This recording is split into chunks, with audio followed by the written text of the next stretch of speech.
but it seems like a lie. You say it tastes good when you get it online.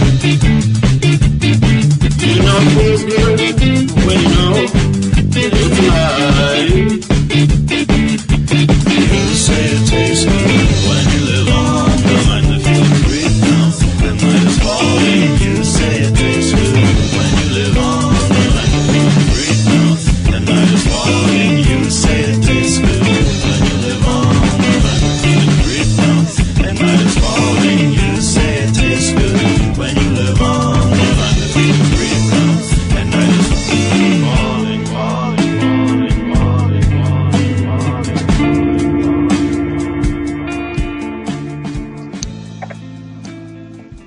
Greetings, everybody. Happy Friday. Welcome back to the Anti-Media Radio. You're here with me, Lavonne. Thanks for joining me on our program. We're happy to be here on UCY.TV Monday through Friday. We are broadcasting live 8 p.m. Pacific Time, 11 p.m. Eastern Time, pretty much Monday through Friday, maybe more. We'll see how it goes. So I'm really amazed with humanity. In honor of Black Friday, we maintained our consistency of inconsistency towards freedom. We trampled each other. We successfully consumed on point, on target, just as expected. And I think even someone died this year. And I'm so proud of you humans. I'm so proud. So in honor of Black Friday, in the typical anti-media fashion, I'm going to be reading to you guys something that is completely opposite about what is typical today on Black Friday. And we're going to read about a topic called panarchy, anarchy without adjectives. Very happy to be sharing with you beautiful words of constructed wisdom and thought by John Vibes and Derek Rose. This book is called The Conscious Resistance, Reflections on Anarchy and Spirituality. I've been recording the even chapters as an audiobook for you guys, and it's very inspiring, and it's a beautiful book. You guys can actually download it if you go to The Conscious Resistance. Just look it up, and I'm pretty sure you can get it in its entirety. But if you'd rather hear me read it to you, get comfortable, because you're going to hear it. I'm not taking any calls tonight because that's how important these words are to me. So let me get some water, and we're going to get started. Woo! But if you guys really, really want to chat, you guys can send me some messages, and we can have conversation that way, okay? And I'm happy to have my voice back. I got sick. I know you're surprised, but it happens to us all. Some tips so you don't get sick real quick. Colloidal silver, our sovereign silver, natural antibiotic, black elderberries. They also boost your immune system. You want to drink some pH-balanced water, but not too much. You can check your acidity levels in the morning by getting a pH test strip kit and just check your first urine of the morning and then kind of gauge from there how much water you need. But you don't need to take drugs to get better. You just got to support your immune system. And that's what I did. And the most important thing is sleep, because your body prepares itself then. So I got lots of sleep, drank lots of water, and I have a voice. Woo! So I'm going to use it to share with you guys these awesome words from Derek Rose and John Vibes. So this is chapter 4. The title is Towards Panarchy, Anarchy Without Adjectives. And they begin by saying, although anarchy is one of the most maligned and misunderstood words in English language, we are going to use a very simple definition that gets straight to the point for the purpose of this conversation. Simply put, anarchy is a social arrangement in which there are no rulers. A ruler is defined as a person who claims unwanted authority over another life. Sadly, there cannot be a master without a slave, and by the nature of the relationship, the slave is physically and morally obligated to obey the commands of the master. Many people believe this relationship is the stitch that holds the fabric of civilized society together, while in reality, nothing has caused more pain and more suffering in this world than the corrupt authority and the concept of rulers and slaves. So, you may ask yourself how this pertains to you, but the sure notion of what our great nation partook in this day, right after the day of being thankful, quote unquote, for genocide, we go and we basically support our rulers by giving them our dollars.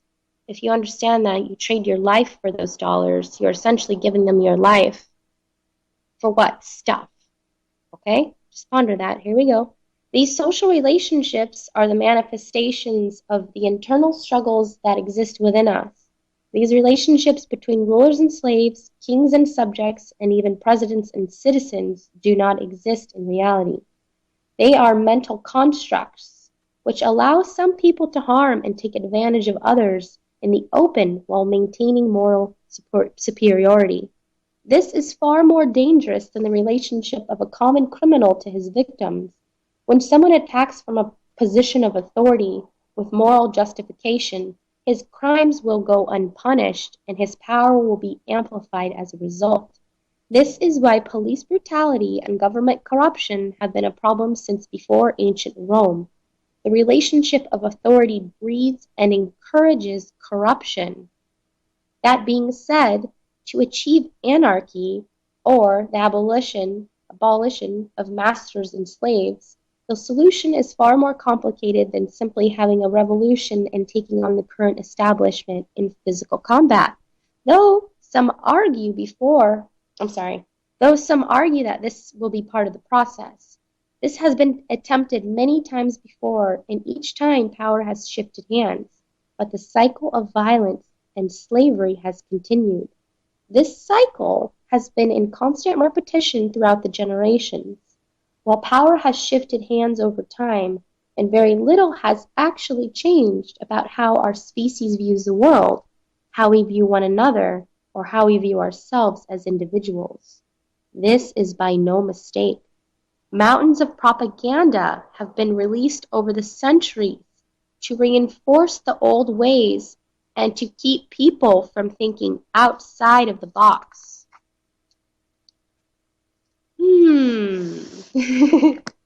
Luckily, there were a number of brave philosophers who recognized this dynamic and worked to construct a philosophy of anti-authoritarianism, which came to be known as anarchism.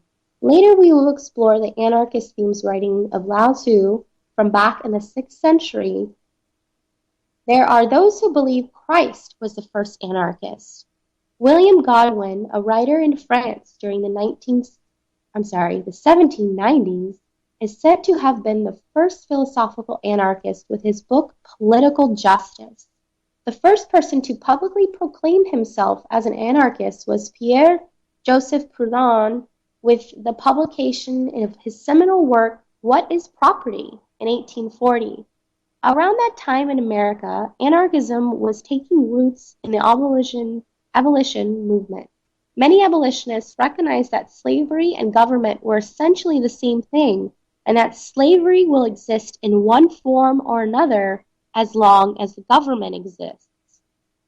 One of the main pioneers in American anarchist thought was outspoken entrepreneur and abolitionist, Lysander Spooner. I love saying his name. Unlike many other anarchist philosophers in Europe, Spooner's breed of anarchism was strictly individualistic, with a strong emphasis on market and property rights. Spooner was also very critical of collectivist ideas like democracy and constitutionalism. So his work was heavily focused on deconstructing these concepts and showing them as deceptive forms of oppression. What a concept, indeed.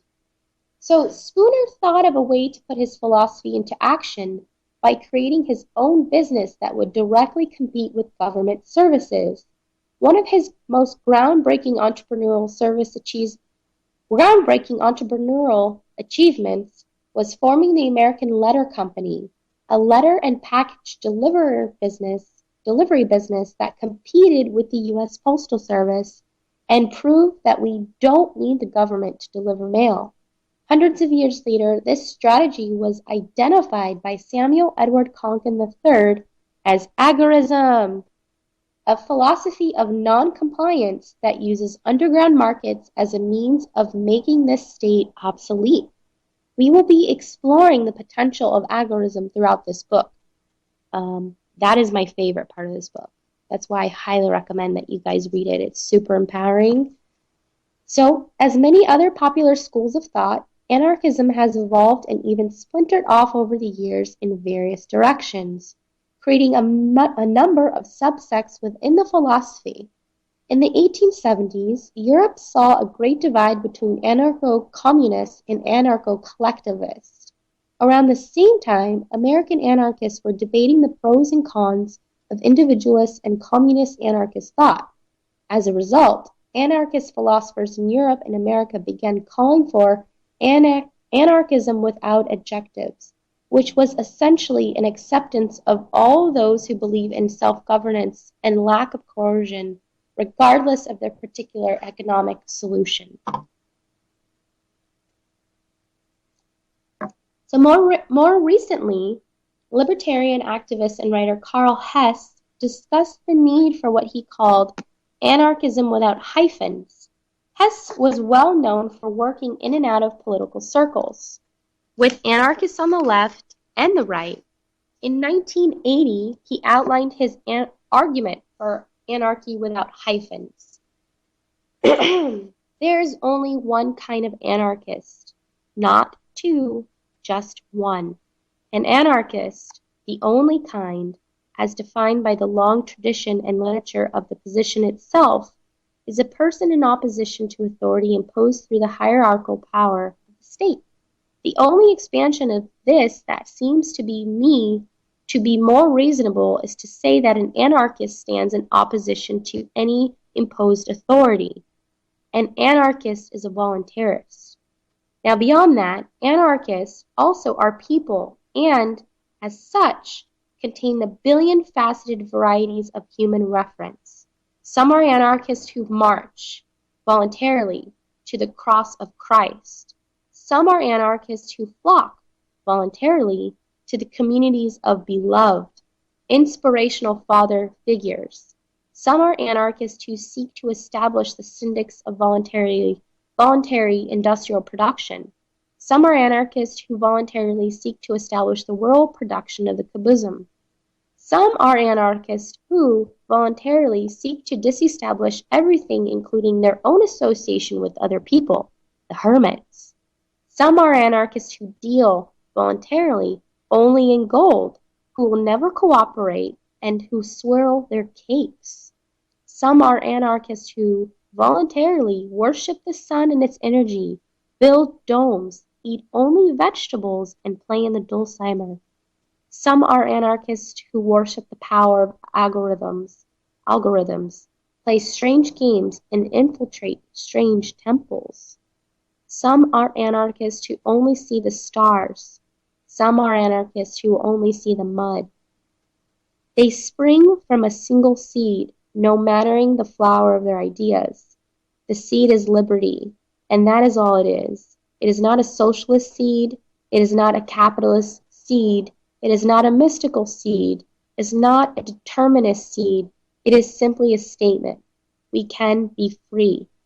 After that is all choice and chance. Anarchism, liberty, does not tell you a thing about how free people will behave or what arrangements they will make. It simply says that people have the capacity to make arrangements. Anarchism is not normative. It does not say how to be free. It says only that freedom, liberty, can exist. We understand that because of its anti-capitalist roots, many anarchist thinkers on the left might say that anarchism without adjectives or hyphens remains anti-capitalist, and thus schools of thought like anarcho-capitalism should be excluded.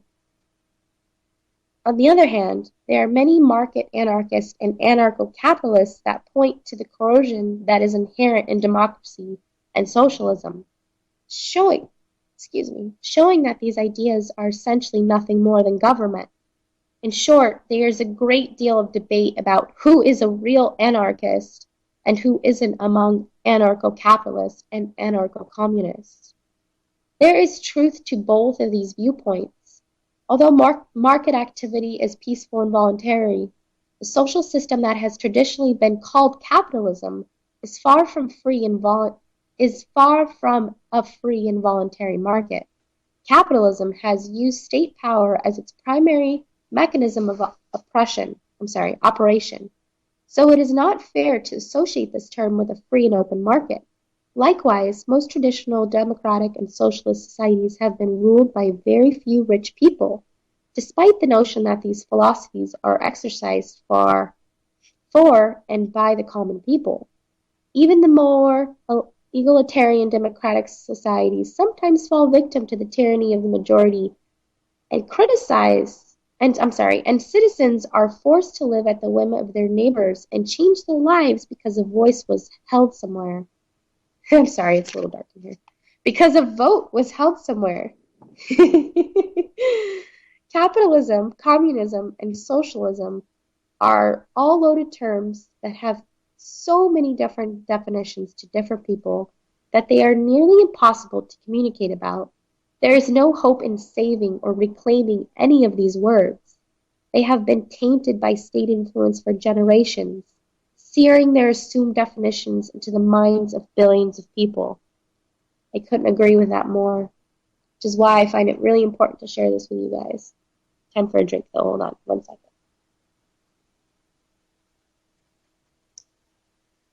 First time I ever did my show, I forgot water. It was horrible. Never again. Okay.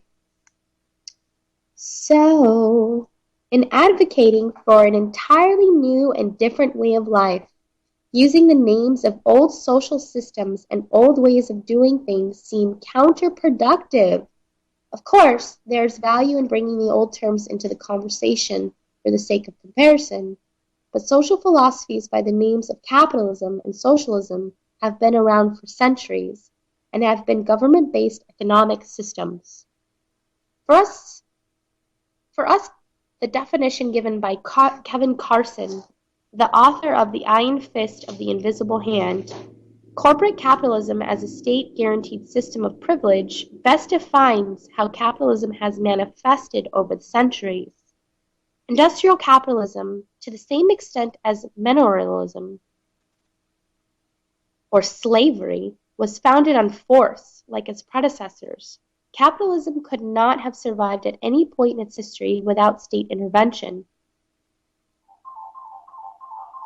Coercive state measures at every step have denied workers access to capital. Let's see here. Have denied workers access to capital, forced them to sell their labors in a buyer's market, and protected the centers of economic power from the dangers of the free market. To quote Benjamin Tucker again, landlords and capitalists cannot extract surplus value from labor without the help of the state. The modern worker, like the slave or the serf, is the victim of ongoing robbery. He works in an enterprise built from past stolen labor. In the sense that we are against crony capitalism or the subsidizing and protection of business interactions by the state, this is of course because states require force and theft to maintain control. On the other hand, we are also against involuntary democracy and forced socialism, where people are forced into association with others because they happen to share the same geography. Many pioneers of the anarcho-capitalist philosophy have made strong arguments for the importance and morality of markets, property, and trade, bringing a new perspective to the governing culture of anarchism. Economist Murray Rothbard coined the term anarcho-capitalism in 1949 or 1950. Rothbard's writing on banking, property rights and the history of war was groundbreaking and highly academic, but he did not have the same knack for public relations and marketing as he did for economics and history. Rothbard had some incredible ideas, but he took the two most hated words in the English language and put them together, which sometimes makes a philosophy a hard sell. Rothbard also made several strategic mistakes throughout his career, namely teaming up with politicians and Washington lobbyists in hopes of changing the system from the inside. Rothbard's work was built primarily upon the work of Ludwig von Mises, the founder of what came to be known as the Austrian School of Economics. Mises was not explicitly an anarchist, and he too had no problem forming alliances with aristocrats and politicians. However, the work he did throughout his life explained exactly how market activity could make the state obsolete. Rothbard later applied these ideas to his anarchist philosophy. Today, there are many anarcho-capitalist economists of all varieties devoting years of research towards developing stateless solutions and voluntary ways to provide goods, services, and charity. Meanwhile, there are many mutualists and anarcho-syndicalists who are working to tackle some of the pre-existing state influences that create widespread inequality in our world. The subject of property is one of the most contentious topics among anarchists on different varieties. We feel that there is something to learn when considering each side of this debate. Anarchists who oppose the concept of owning property often point to the government enforcement of property titles and the huge disparity of land ownership in the world, and argue that property is a tool of oppression. They make valid points about how there is a need to reconsider how to deal with property in a free society, but they do not adequately make the case for ruling out property as a concept altogether. In today's economic atmosphere, property rights have a somewhat negative stigma due to the offensive amount of government-protected land and the resources that have been acquired throughout force, theft, fraud, and coercion. This is understandable. This is an understandable objection, but since the property was illegitimately acquired, it should be legally considered stolen property, America. This insane amount of land that is unjustly owned by the royal families and governments of the world create the illusion of a scarcity of land, where there is actually an abundance. It is virtually impossible for such small groups of people to control and maintain such large areas of land unless they have a legal monopoly on the use of force. The problems in wealth disparity that we see today do not indicate a problem with property rights. They indicate that property rights have been systematically abused. The fact that the aristocracy unjustly controls this land today shows that mass reparations and restitution are in order.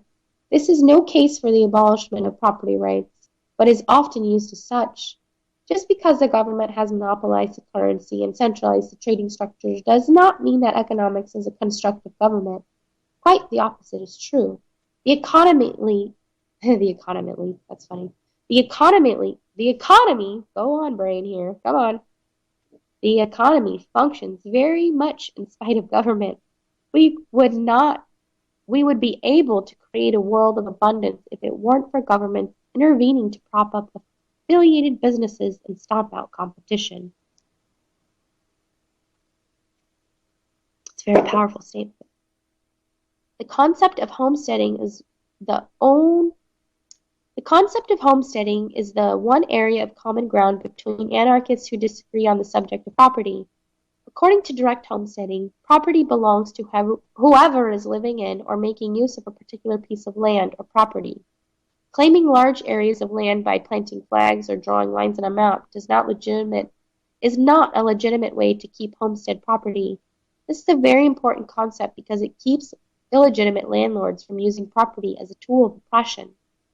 If homesteading had been applied to slave plantations in colonial America, the slaves would technically be considered part owners of the plantation, or each would own an individual piece of the plantation because they were the ones physically living and working on the land.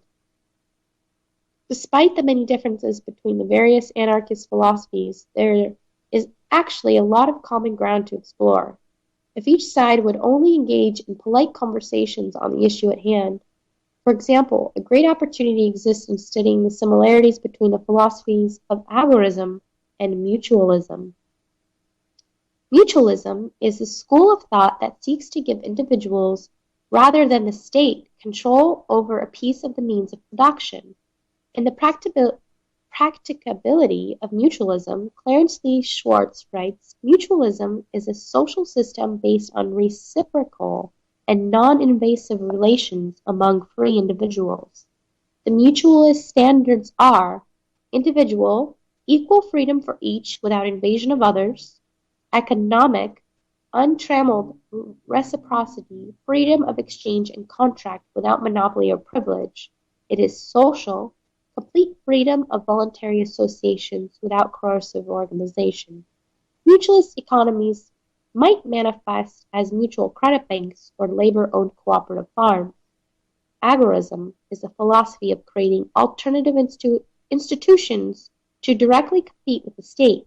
Samuel Konkin III outlined the strategy with the concept of counter-economics, our participation in economic activity that is typically seen as illegal by the state. This is where it gets really exciting. This includes competing currencies like Bitcoin, community garden schemes, tax resistance, and operating a business without a license. Agorism also extends to the creation of alternative education programs, free schools or skill shares, and independent media ventures, like the anti-media or like UCY Radio. How exciting!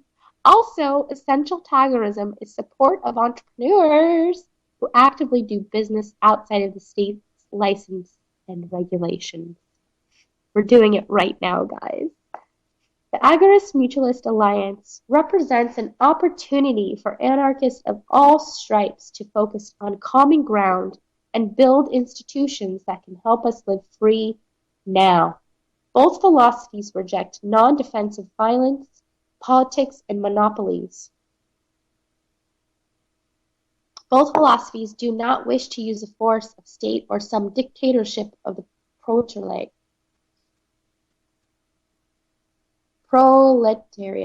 to meet their goals. Both philosophies support the experimentation of a variety of communities, working outside the state to create institutions that give our brothers and sisters who still remain in the state's grasp another option, generated outside the corporate state monopoly.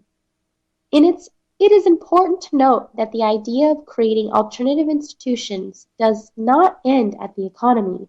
We could do well to support alternative forms of food production, community defense, education, government, media, and open source technologies as well, all of which give the people a choice that extends outside of the state and weakens its power over time. There is value in all anti-authoritarian literature and philosophy, though each side of the argument also has plenty of blind spots. That being said, we believe in panarchy, or acceptance of all individuals' sovereignty and their possible economic solutions, as long as they are absent of force. This would allow for all individuals who claim their right to self-governance and seek the absence of coercion to break free from the state with other free humans with similar goals. We choose to find common ground with other anarchists to move past the state and then allow for free experimentation of all communities and all economies. Sounds like heaven. Furthermore, it is important to encourage everyone to accept the idea that people do not need to be forced into associations and relationships with one another because they happen to live in the same area. In some circumstances, it may be necessary to migrate to the same area to create a commune or a type of protected community. However, as long as it is logistically possible for people to arrange themselves peacefully in the same geographical region, they should still be able to subscribe to different views on economics, spirituality, or any other controversial topic that divides people politically. The only common thread that need tie communities together is the mutual belief that they have no right to force their beliefs on anyone else. Voluntarism is the idea of mutual non-aggression. You may notice us refer to this term throughout this book. On the surface, voluntarism is just another word for anarchism. However, it denotes some very specific philosophical principles that make the definition of anarchism a step further, that take it a step further. A voluntarist does not only believe in a world without rulers and slaves, but also advocates for society built on a culture of peace, non-aggression, and a general live and let live atmosphere. The voluntarist newsletter has defined the philosophy in the following way.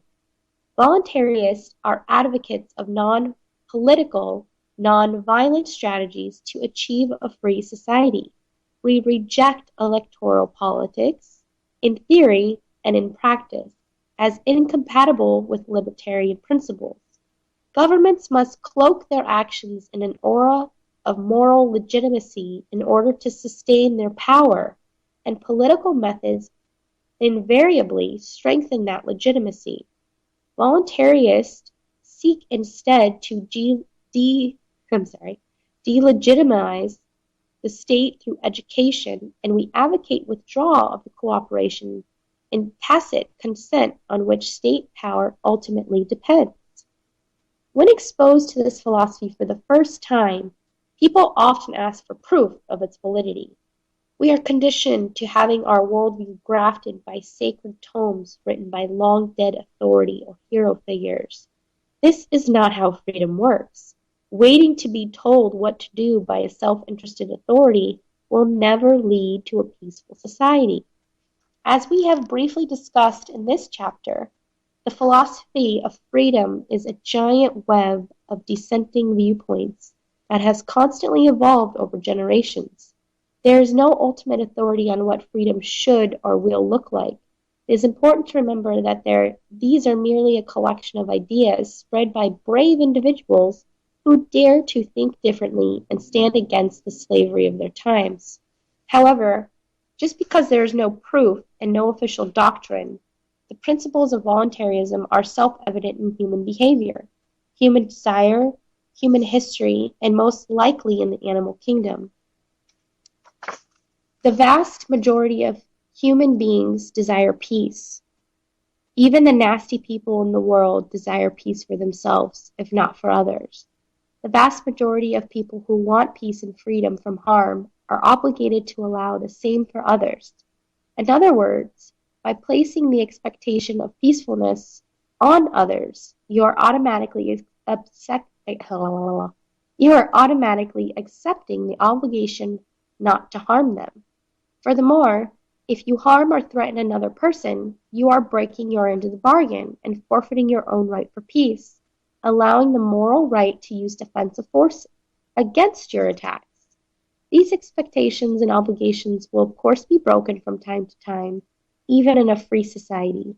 However, the random violence in a free society is manageable on a case-by-case basis, while systematic violence in today's world, operating under the color of law and false moral superiority, is far more dangerous because it goes unquestioned. Also, when these obligations are broken, the injured or threatened party is morally justified to defending themselves with force if necessary.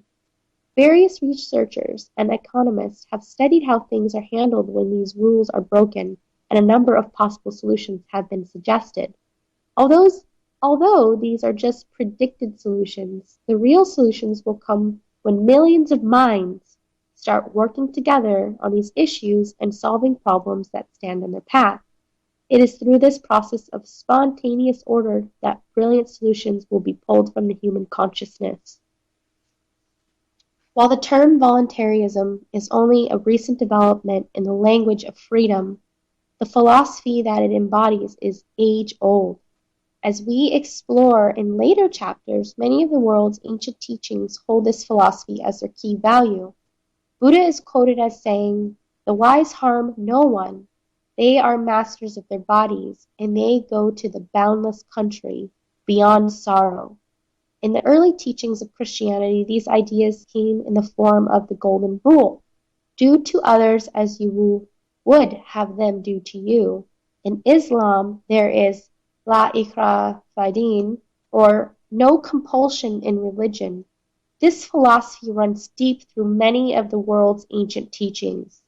In a religion of voluntarism, anarcho-communist, anarcho-capitalist, Muslims, Christians, and free people of all varieties would live among one another or within a very close geographical distance, with very few issues. Neither side would imagine they have the moral right to force or threat against people who did them no harm. In the rare case that no one could stand each other, they would not hurt one another as long as they still lived according to voluntarist principles, but would instead freely disassociate and keep to themselves. This possibility is mentioned because a free society would not be a utopia, although it may appear to be when compared to what we see today, because there would be no such thing as morally justified violence except in defense of one's own liberty. The root of many traumas, pain and suffering that the human family has both inflicted and endured is almost always morally justified by violence. Human sacrifice, genocide, torture, arranged marriages, and all forms of slavery are examples of morally justified violence. Violence that someone in authority either allowed or enforced.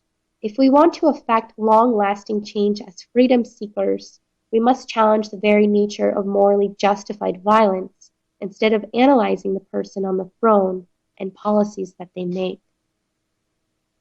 Whew! So if you guys are wondering what I am saying, what I am doing, if you're just joining, I'm happy to be reading to you guys some words from the Conscious Resistance, Reflections on Anarchy and Spirituality. In honor of the program on Friday nights, I try and balance out the news with practical things and philosophies and ideas that we can take into our everyday lives and practice as individuals. Because I like to teach you guys that you have power. You're not just this aimless tissue, bones walking around. You have power. And John Vives and Derek Rose taught us about the history of anarchy.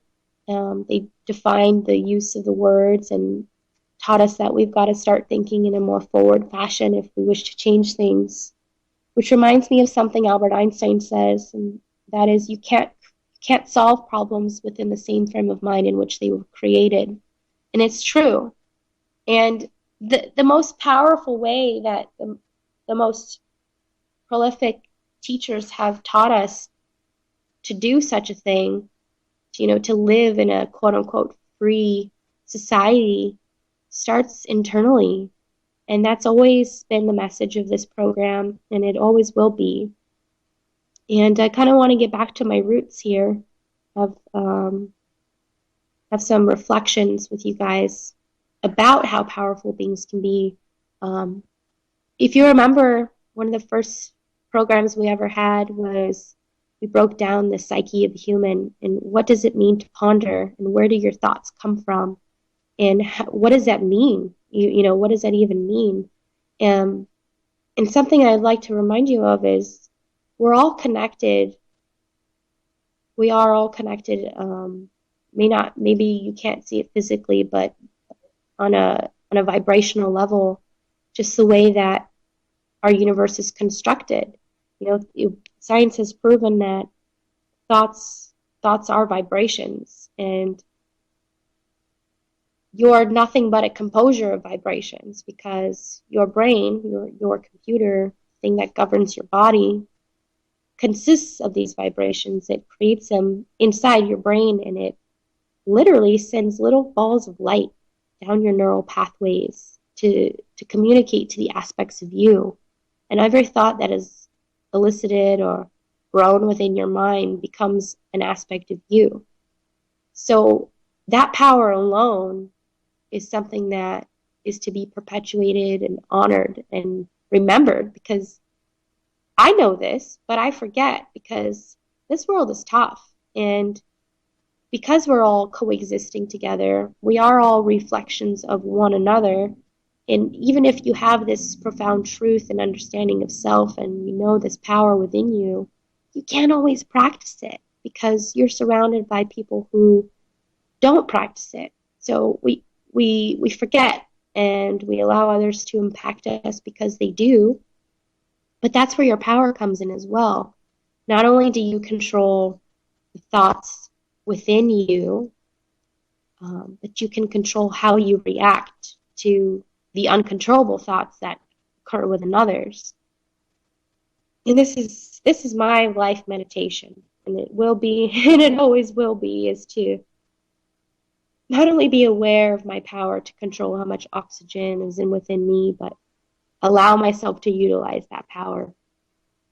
And it it can be it can be as simple as not responding to a catty comment that someone makes. Um, or perhaps you shared some really conscious discussions with your family this past Thanksgiving. I noticed that a lot of people this year decided not to go Black Friday shopping, which is really, it's really, it makes me find solace. And I know that a lot of people who chose to go Black Friday shopping like supported local businesses, which is really cool. So that's an endearing faction or fact about us too, is that that's the reality of life, is that every moment we're in school, right? We're evolving at every chance we get. And if you don't think of things happening to you, but instead things happening for you, that's very empowering. And a lot of us have this notion that things in our life happen for a reason. You know, we hold on to that notion, oh, this happened for a reason. But do you know the reason? My idea is that things happen to you and for you so that you can choose to grow from them. They're life lessons. They're literally lessons, and you can go, I don't like this, or oh my God, I love this. Okay, how do I want to let this affect me? Or, ooh, I don't want to do that. Or this reminds me of this time. So if you allow yourself to be open to receive the lessons that are present to you, it could mean so much to you. And perhaps it could take away this weight of trying to be. You know, a lot of us are trying to be. What? What are you trying to be? And I think that I talk about this every Black Friday because it's so blatantly demonstrated throughout our culture. It's just we're all just swarming like insects drawn to light to these consumerism tendencies only because it's what we know, it's ingrained in us. But there's so much more than that. We're not choosing who to be. We're not choosing how to be. We just are being according to calendar. And that's not fair. I watch so many people who are capable of amazing things try and fit into a mold. And we're not all supposed to fit into a mold. Like Derek and John were saying, just because we share geography with somebody doesn't mean we have to share their same ideas. Just because you're in America doesn't mean you have to go buy a bunch of crap today. It doesn't. And I hope everybody had a safe Black Friday. And I hope you guys enjoyed what I read to you. And I'm sorry to miss you guys last week, but everybody gets sick once in a while. And I'm going to try and read to you guys some more of this book. There's a really important chapter called Are We All One? Collectivism versus individuality. Kind of goes along with what we were talking about just now. And let's see here. It's really exciting time to be alive because a lot of new data and science, especially in the quantum field, has supported the notion that we all are all one, especially in the sense that like I was explaining to you guys earlier, our thoughts are vibrational patterns that we can literally monitor. But we have demonstrated via science that those thoughts can travel long distances and defy what we thought were sound scientific laws. And if your energy is not only in your body, you're not you're not stuck within that being. Imagine what we could do as a society. So, we are all one. It's a phrase often spoken in spiritual circles to describe an interconnectedness of all life on the planet, human, plant, animal, insect, and beyond. Many anarchists who value their individuality and free choice tend to be apprehensive about the seemingly collectivist worldview. However, it is possible for one to believe in a path that is in harmony with nature and its creatures, while simultaneously believing in the right to be a free individual and freedom of association. Throughout most of the world, people are taught to look at reality in a very polarized way. When certain issues are presented to us through mainstream circles, we are usually they are usually oversimplified to the point of being a black or white concept. All people are either good or bad, with no in between. In reality, life is much more complicated than that. There are usually many different ways of looking at any situation and many different sides to any story. This is especially true in the study of philosophy, because terms are consistently being redefined and ideas consistently re-examined with every new generation of philosophers to accommodate the new insight and information that has become available over time. One concept that is vastly misunderstood and oversimplified by the general population is the belief of individualism and collectivism. While there are many different ideas about what these words mean, the true value of any concept is determined by the consequences that arise in society as a result of its implementation.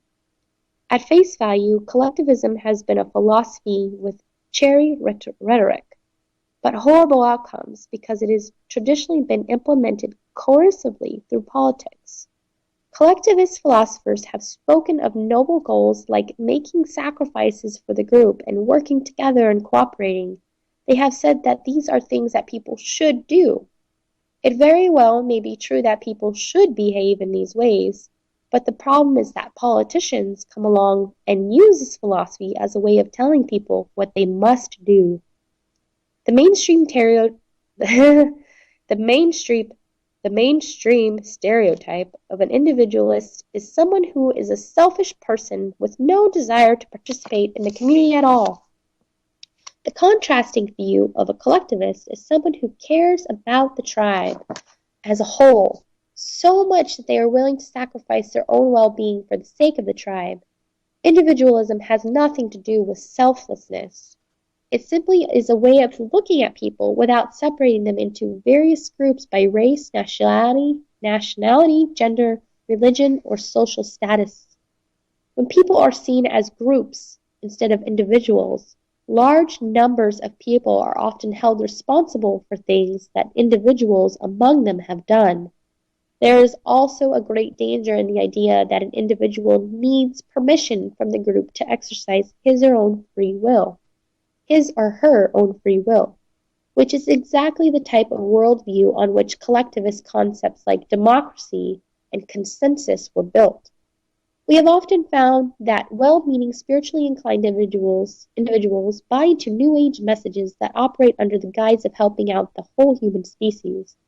This could be a small group of wealthy individuals promoting a reduction of the population, or forced sterilization for the supposed good of the whole. An anarchist pursuing some modern spiritual material might be turned off by the prevalence of status and collectivist language. Compassionate individuals may find themselves wrapped up in philosophies that claim to be about a greater good but end up harming the individual, thus the community as a whole. Anarchists may be so independent they completely ignore the importance of community and turn away those who want liberation for all. It is time to recognize each individual as a sacred being. To respect the whole, we must first respect the individual.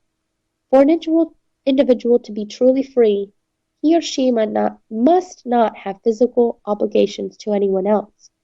Rather, an individual must be able to freely choose who to interact with in a meaningful and peaceful way. In this manner, he or she can then become truly fulfilled and free. At the very least, mutual respect for other free individuals' life choices will go a long way. One of the most powerful examples of interdependence comes from the Avatamsaka Sutra of the Mahayana Buddhist philosophy. The Huayan, or flower garland school of Mahayana, was founded on the ideas expressed in the Avatamsaka Sutra, also known as the Flower Garland Sutra or Flower Ornament Scripture. This sutra centers on the ideas of interdependence and an interpenetrating reality. It describes worlds upon worlds overlapping and coexisting with each other. Ooh. This concept is best expressed in the story of the jeweled net of Indra.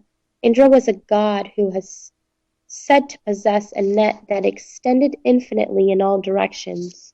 The net contained individual shimmering diamonds that spread out in all directions. Each individual's diamond was perfect in its own, but the individual pieces also reflected the beauty of light of the surrounding diamonds. Renowned translator of Eastern texts, Thomas Cleary describes the beauty of the tale of Indra's net in his book, Entry into the Inconceivable. He writes, "The seventh gate is called the realm of Indra's net. The net of Indra is a net of jewels. Not only does each jewel reflect all other jewels, but the reflections of all the other jewels in each jewel also contain the reflections of all the other jewels, an infinitum. This infinity of infinities represents the interidentification, there we go, and interpenetrating of all things and illustrated in the preceding gates. To illustrate the net of Indra principle with a simplistic example from an everyday life, we might consider the cost of a causality as representing a nexus of various conditions. For the sake of simplicity, let us say the cost of something reflects the cost of raw materials, the cost of energy required for its manufacture, the cost of labor involved in its production, and the cost of transportation for distribution. Turning our attention to raw materials, the first element, we can see that the cost of raw materials also involves the cost of energy required for their extraction, the cost of labor involved in their extraction, and the cost of transportation, the cost of transportation on the raw materials to the processing site. The cost of energy involves the cost of raw materials from which the energy is produced, as well as the raw materials for the devices involved, cost of labor involved in its producing energy, and the cost of distribution of energy. The cost of labor reflects the cost of goods, energy, and transportation necessary for the workforce. The cost of transportation involves the cost of material, energy, and labor necessary to manufacture and operation of transportation systems. Thus, each element in this analysis reflects and contains every other element. While this example is rudimentary, using an oversimplified scheme of analysis and stopped at only one level of sub-analysis, it illustrates how the net of Indra concept may be applied to the development of a balanced view of a complex of a phenomena. The analytic framework may be usefully applied in economics, social economics, groups of individual psychology, and ecology. While it may be said that the net of Indra does not necessarily reveal anything startlingly new, it is, after all, merely an articulation of a principle inherent as an interdependent nexus of phenomena. Still, it is a valuable instrument for the achievement of balance and depth in understanding, and moreover the avoidance of one-sided views. Whew. So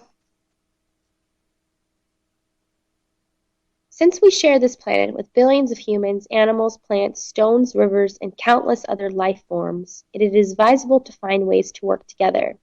We are connected through DNA, through our energetic bodies, and through our current position in time and space. By learning to value and love ourselves, we can move to a place of valuing and loving those with whom we share our local and global communities. What a concept, eh? So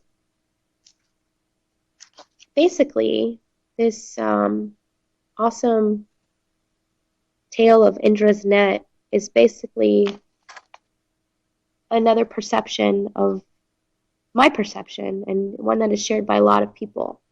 And it's not easy. It's not easy to do.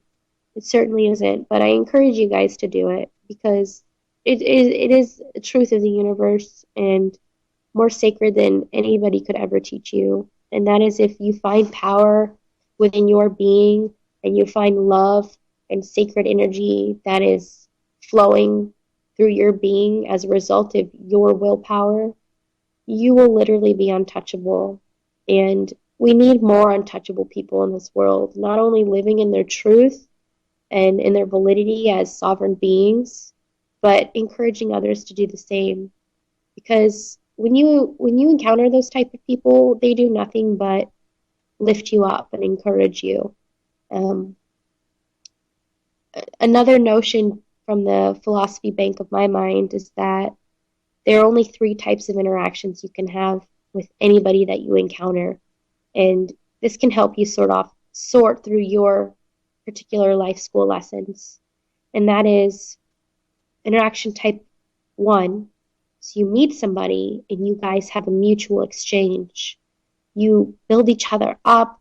You have a nice flow of energy where nobody's taking anything from one another. You're only reciprocating. And nobody leaves drained, nobody leaves tired, but you feel good, you feel amazing.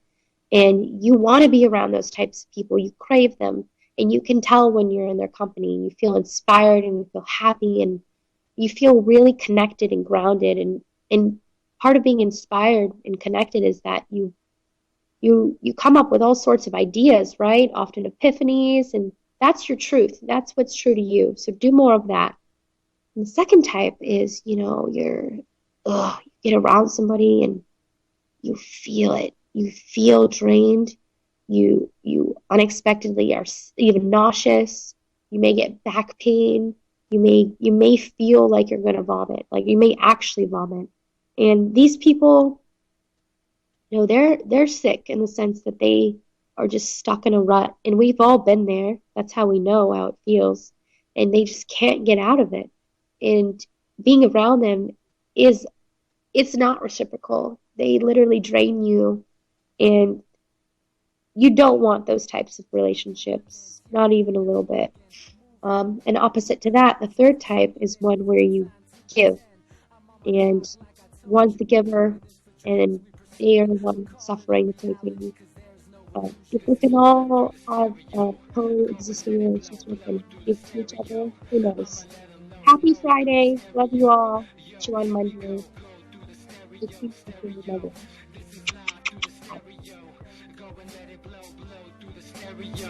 I'ma let them know through the stereo.